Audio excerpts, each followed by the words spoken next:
성경은 그래서 정확하게 우리에게 경고하십니다. 마태복음 6장 1절에 보면 읽어보겠습니다. 시작. 사람에게 보이고 그들 앞에서 너의 일을 하지 않도록 주의하라. 그리하지 않으면 하늘의 신 너희 아버지께 상을 하시는 것이라. 그 대표적인 예가 아나니아와 삽비라고 그러죠. 헌금 때문에, 물질 때문에 멸망하고 심판받은 대표적인 부부의 모습이죠. 근데 이분들이 왜 헌금을 하게 됐는지 배경을 사도행전 5장에 걸쳐서 살펴봐야 이걸 이해할 수 있어요. 하나님 정말 무서운 분이시네.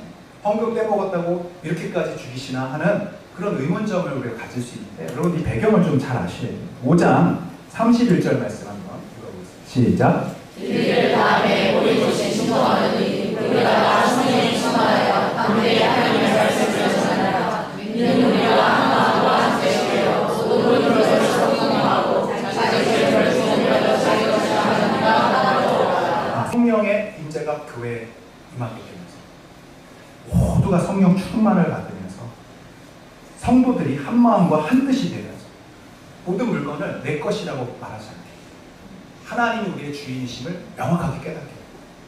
자신들의 삶의 주인 하나님이심을 알게 되면서 우리에게 주신 소유마저도 다 하나님 것이라는 것을 성령께서 깨닫게 하십니다. 그러니까 이거를 여러분 일부러 나눈 게 아니라 자연적으로 그 안에 하나님이 일하시니까 성도가 하나 되면서 모든 것을, 내 물건을 내 것이라 말하는 거 얻게 됩니다. 그러면서 이제 33절 보니까 주 예수의 부활을 증언하니 우리가 큰 은혜를 받았어요. 부활에 대한 확신이 딱 들고 나니까 이 세상에 어떤 이런 물질에 연연해야 되지 말아야 됩니다. 정말 우리는 새로운 영적인 생명을 가진 자, 이걸 깨달으면서 나누기 시작합니다. 다 팔아서 사도들의 발 앞에 두기 시작하니까 결국 그거를 필요한 사람들에게 나눠주기 시작해요. 한 사람도 궁핍함이 없이, 한 사람도 가난한 사람이 없이 모두가 행복한 그런 상황이 되었어요. 자, 그런데 모두가 그렇게 하고 있는 찰나에 아나니아 삽비라 부부도 어쩔 수 없이 분위기를 편승할 수밖에 없어요. 나름대로 이 분위기를 자기도 참여를 해야겠다는 생각이 들어서 이제 물건을 땅을 팔더니 아깝기 시작한 거예요. 이걸 다 드리자 보니까 이게 땅으로 있을 때, 부동산으로 있을 때 몰랐는데 현금화가 딱 되고 나는 거예요. 욕심이 생기죠. 그러면 다시 액수를 조정을 하든지, 내가 이렇게 하려고 했는데 조금 어려울 것 같습니다.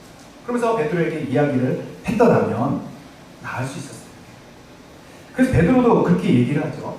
4절에 보니까 땅이 그대로 있을 때는 내 땅이 아니며 판 후에도 내 마음대로 할 수가 없더냐. 역설법을 말하는 거죠. 할 수 있지 않느냐. 네가 원하는 대로 할 수 있는데 왜 속였냐. 거짓말은 사람들에게 한 것이 아니라 하나님에게 한 것이다. 물론 이 아나니아 삽비라가 거짓말 때문에 이런 심판을 받은 걸 수도 있습니다만, 어떻게 보면 그들이 솔직하지 못했던 이유는 그걸 받침으로 인해서 얻어지는 사람들의 평판이죠. 체면입니다. 그리고 그것을 얻기를 원하는 마음으로 거짓을 만들었고 결국 하나님의 심판을 받았는데, 그렇다고 해서 그렇게까지 할 수 있을까? 그런 생각을 할 수 있습니다만, 지금 이 교회가, 초대교회가 교회가 시작되는 단계. 여러분, 아이가 태어나서 이 인큐베이터에 들어가는 연약한 아이들이 무균실에 들어가지 않습니까?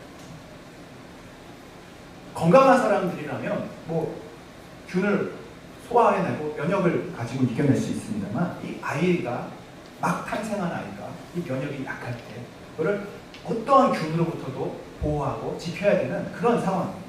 교회가 거룩하지 않으면 의미가 없는 겁니다. 교회가 거룩성을 잃어버리면 존재 자체가 필요가 없는 겁니다. 이 교회가 처음으로 탄생한 거예요. 초대교회. 이 초대교회의 거룩성을 세상의 가치관을 가지고 들어왔어요. 사탄이. 교회를 파괴하고 무너뜨리려고 지금 마치 우리나라의 여러 가지 그런 동성애라든지 이런 가치들을 교회 안으로 들어오게 하고 결국 무너뜨리려고 하는 것이에요.